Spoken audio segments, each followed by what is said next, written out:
স্বৈরাচার পতনের 1 মাস, সাথে চলছে দেশে সংস্কারের কাজ। পরিবর্তন হচ্ছে অনেক কিছুই। এরই মাঝে সামাজিক যোগাযোগ মাধ্যমে তর্কের ঝড় উঠেছে জাতীয় সঙ্গীত পরিবর্তনের। সাম্প্রতিক সংবিধানের পাশাপাশি জাতীয় সঙ্গীত পরিবর্তনের দাবি জানান জামায়াতের সাবেক আমির গোলাম আজমের পুত্র আমান আজমি। তার এই উক্তির প্রতিবাদে আজ বাংলাদেশ উদীচী শিল্পী গোষ্ঠী সারা দেশে একযোগে জাতীয় পতাকা উত্তোলন ও জাতীয় সঙ্গীত গাওয়ার কর্মসূচি পালন করে। আমরা কি স্বাধীন বাংলাদেশ থাকতে চাই, না ভারতের পশ্চিমবঙ্গের অঙ্গীভূত রাজ্য হতে চাই? ভারতের নতুন জাতীয় সঙ্গীত আমাদের তৈরি করা হোক। আয়নাঘরের ভয়াবহ নির্যাতনের বর্ণনা দিতে গিয়ে এক সংবাদ সম্মেলনে হঠাৎ জাতীয় সঙ্গীত বদলের দাবি জানিয়ে নতুন বিতর্ক উস্কে দেন আমান আজমি। তার সেই বক্তব্যকে ঘিরে সামাজিক যোগাযোগ মাধ্যমে শুরু হয় তুমুল বিতর্ক।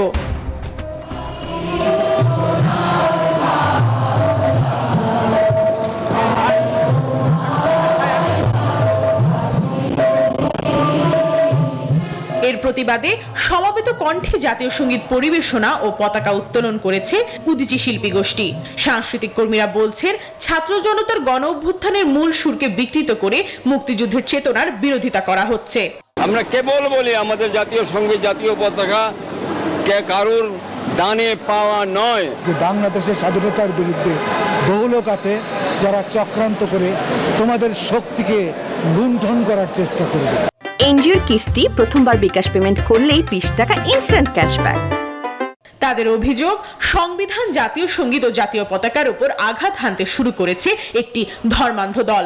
উনি যেটা জিনিসটা বলে দেখতে চেয়েছেন, এটা রিপারকেশনটা সারা বাঙালিরা, দেশের মানুষ কিভাবে এটার রিপারকেশন দেয়। আপনাদের শুভ বুদ্ধির উদয় হোক, আপনারা এই জাতীয় সঙ্গীত নিয়ে কথা বলতে আসবেন। এই জাতীয় সঙ্গীতকে যারা পদদলিত করতে চায় তারা কিন্তু সেই পাকিস্তানি প্রেতাত্মা আমরা বলবো। শুধু ঢাকা নয়, রাজশাহী, যশোর, বগুড়া ও মাগুরা সহ বিভিন্ন জেলায় সমবেত কণ্ঠে জাতীয় সঙ্গীত পরিবেশন করেন উদীচী শিল্পী গোষ্ঠী। সংবিধানের কাজগুলোর সাথে জড়িত বা এই কাজগুলো করতে যাচ্ছেন, আপনারা সাবধান হয়ে যান। এই দেশে কোনো জাতি গোষ্ঠী নিয়ে কোন রকম রাজনৈতিক চলতে পারে না। বাঙালির আবেগের জাতীয় সঙ্গীত পরিবর্তনের এই ষড়যন্ত্রকে রুখতে সকলকে ঐক্যবদ্ধ হওয়ার আহ্বান জানান সাংস্কৃতিক কর্মীরা। প্রমা চৌধুরী, নিউজ 24, ঢাকা।